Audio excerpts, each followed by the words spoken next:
The area that Mr. Williams is pointing to contains more organs than he knows of. So when he reports pain in this region, he has no way of knowing which one of these might be responsible.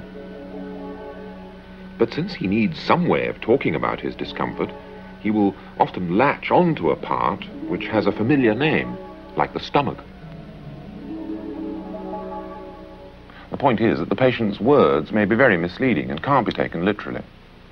But of course he must start somewhere, and when a patient talks about having pain in the stomach, he usually means somewhere in the middle third of his trunk. In any case, apart from what he says about it, we can always learn a lot about pain from the way in which the patient actually points to it. Mr. Williams, for instance, is using a gesture that does speak louder than words. By spreading his hands like that, he's telling us that he feels the pain over a fairly wide area, although not quite so wide that he has to use both hands. But you wouldn't want to hang a diagnosis on a sign like this. But at least it leaves a trace in the physician's imagination. Apart from saying something about where the pain is, the movement of the hand is often a telltale sign of its quality. For instance, if someone has a pain due to poor circulation through the muscles of his heart, he often presses the front of his chest with a clenched fist like that. Now, the fact that he uses the whole fist indicates that the pain is pretty widespread. But the fact that the hand is clenched at the same time tells us also that the pain has a gripping quality, as if the chest were being crushed in a vice. The patient may not actually put that feeling into words, but the opening and closing of that fist is another way of saying the same thing.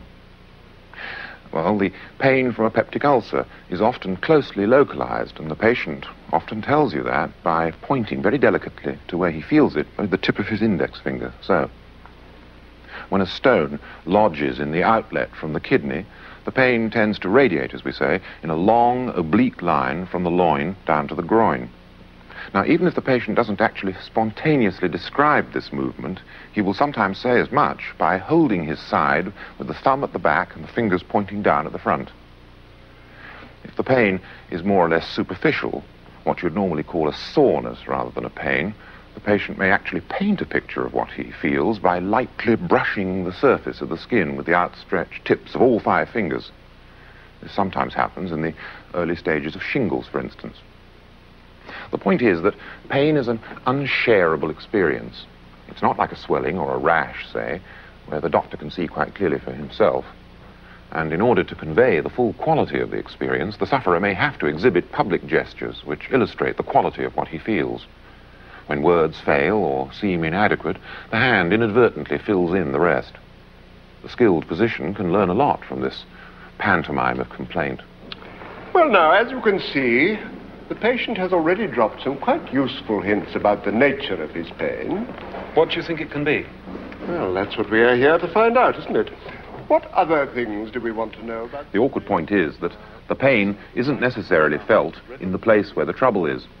Quite apart from the fact that it's always possible to have pain, of course, without a physical cause, our nervous system seems to be organized in such a way that the site of the pain is not always identical to the seat of the mischief.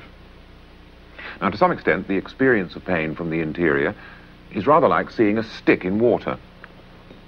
The medium through which we see the submerged object bends the light away from the point where the tip really is, and we then visualize it some distance from its actual position.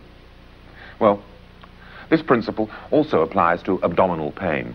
We feel what's happening through the medium of our nervous system, and this medium often refracts the pain away from the actual seat of the mischief. Fortunately, though, the internal pain, rather like the stick in the water, is always refracted by the same amount.